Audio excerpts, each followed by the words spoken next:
জুলাই আন্দোলনকালে যখন শেখ হাসিনার মন খারাপ থাকত তখন সঙ্গীতশিল্পী মমতাজ বেগম তাকে গান শোনাতেন।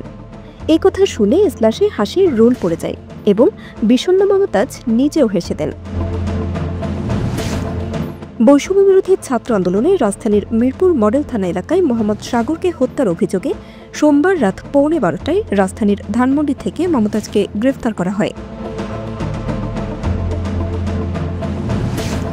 ওই মামলায় মঙ্গলবার তাকে আদালতে নেওয়া হয়। শুনানির সময় জনাকীর্ণ ইজলাসের কাঠগড়ায় পুরো সময় গালে হাত দিয়ে বিষণ্ণ মনে পিপির বক্তব্য শুনতে দেখা যায় মমতাজকে। এক পর্যায়ে ওমর ফারুক ফারুকী আদালতকে বলেন, এই আন্দোলনের সময় যখন হাসিনার মন খারাপ থাকত তখন তিনি হাসিনাকে গান শোনাতেন। এ সময় ইজলাসে হাস্যরসের তৈরি হয়। পিপির বক্তব্য শুনে বিষণ্ণ মমতাজ নিজেও তখন হেসে দেন। পরবর্তী সময়ে আদালত আসামি পক্ষের বক্তব্য শুনতে চান। সেখানেও আইনজীবীকে খুঁজে পেতে বেগ পেতে হয় আদালতের। খুঁজে পাওয়ার পর মমতাজকে বিচারক জিজ্ঞেস করেন, আপনি কি ওনাকে চেনেন? আপনার আইনজীবী হিসেবে তাকে নিয়োগ করতে চাইলে ওকালতনামায় স্বাক্ষর করেন। এরপর কিছুটা সময় নিয়ে মমতাজ তার আইনজীবীকে শনাক্ত করে ওকালতনামায় স্বাক্ষর করেন।